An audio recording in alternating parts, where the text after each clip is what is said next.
why what I'm doing is wrong. Hey guys, it's Misha and welcome back to my channel. So today I want to talk about why being on the left is making so many people unhappy. As someone who was a miserable leftist for a majority of my life, I have a lot to say about this. So with the people that I used to surround myself with, there was always this common theme of blaming something external for their unhappiness. For example, they would blame America a lot of the time because of institutionalized racism, because of sexism, because, America is inherently sexist, is inherently racist. It was never their choices that made them unhappy. This, I think, is a guaranteed plan to making you miserable. Politics aside, I think in general this is true. But talking about politics, for example, we would talk about institutionalized racism, how people of color aren't able to succeed in America because of the system.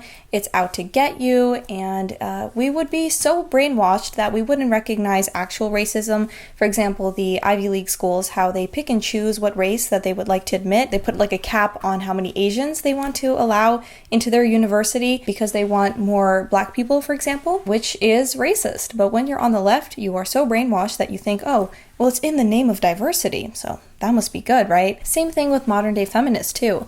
They constantly tell you that if you are born a woman, you are doomed to have an incredibly difficult life. You're going to be oppressed because of things like the evil traditional gender roles that will hold you back no matter what. There's no escaping it. So of course you're miserable. At the same time though, it does sometimes bring you a sort of comfort because you have that to blame not getting a raise on, or it's because your boss is sexist.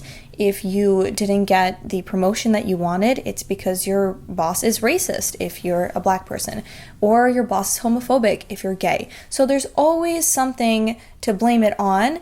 It's never you. It's never your work ethic. It's never how much time and effort you put into your job or school or your team. It's always something external.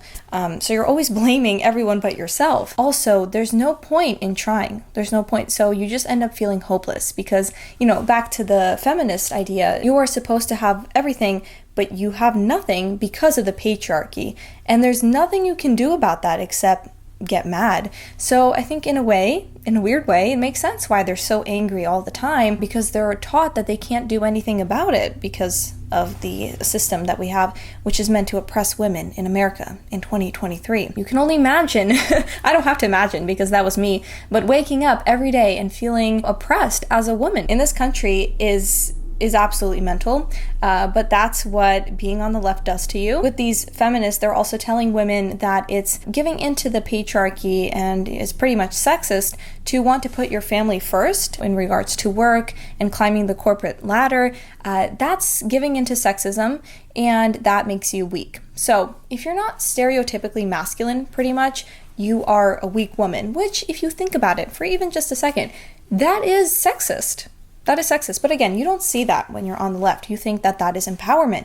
You think that that is actual, real feminism, when in reality, the goal is not really to be a strong woman, but to become a man. If you really think about it, it's like you take everything that is stereotypically masculine and you say that's what it means to be a strong woman. No, it's not. You don't know how many times I've heard people shame mothers for taking care of their children and not focusing on their career. By the way, these are the same girls who will constantly say girls supporting girls, women supporting women. But it's not that, is it? It's just them supporting a certain type of woman that fits in with their, woke utopia where a woman is as stereotypically masculine as possible or else she's considered weak. And this impacts women in particular because women are reporting lower levels of happiness and life satisfaction than men are, which is very strange because you can take a look. We have more rights now than ever before. Women are being told that they are not just equal to men, but better than men, which is really what modern day feminism is. Yet they're not happy. Why is that? Well, if you're on the left, it's no mystery. You wake up every day and you feel oppressed and you feel miserable, and it feels great to complain about your victim status to your friends, and it's a lot easier than actually putting in the time and the effort into getting what you want. That requires work. It requires effort. It's a lot easier to just blame it on your bigoted boss. And you can have all these excuses. It covers everyone who is oppressed, except, of course, if you're a cis heterosexual male, then tough luck, you cannot claim oppression points. For everyone else, there's always going to be an excuse for why you're not succeeding. It's never you, because America is just so terrible. These are the same people, though, that'll never move. I've had friends who had the ability to move. They had the opportunity, but they don't. They just like to sit here in America and complain. They also deny biological reality. You can't say that women are at a physical disadvantage or that trans women shouldn't be competing with women in sports because they will just dominate their female opponent. You can't say any of that because that is transphobic, obviously. Instead, we should be focusing on putting more tampons in the men's restroom, making men the face of Tampax commercials, and celebrating removing children's reproductive organs. It's a constant fight with nature and the natural world. Also, if you are on the left as a child or a teenager, you will often be encouraged to not listen to your parents and to stay in your online echo chamber where you desperately want the validation from the woke cult, and so you'll refuse to look at the evidence provided by the other side. Because why would you look at anything that the bigoted side is showing you? Why would you ask questions? Asking questions is not allowed. It's not encouraged. It's very suspicious if you ask a question because the left already knows everything. The left has all the answers, which is not a good sign. It's a good sign you're in a cult. You and all African Americans, I apologize. If you are so sure that you are 100% right, then why not have a conversation with someone that disagrees with you? You shouldn't be afraid to have your beliefs challenged. You just ignore the cognitive dissonance that you feel and you ignore the evidence presented to you unless it goes along with your pre-existing beliefs. Instead, you resort to things like name-calling, something phobic, or just cancel them. And if you want to have a conversation with someone, they have to be at least a little bit open-minded.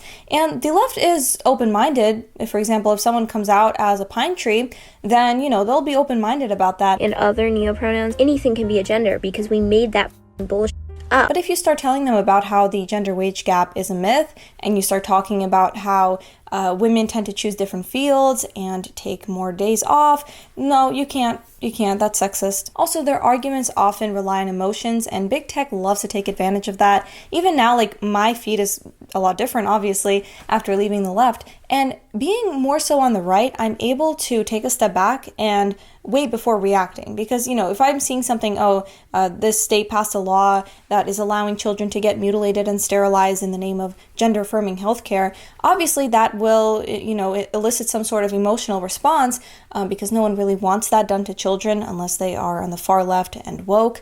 But even so, I'm able to take a step back and look at the source, fact check it, see what the left is saying about it, something I was never able to do on the left because you cannot even look at the right because they are bigoted, don't even pay attention to them.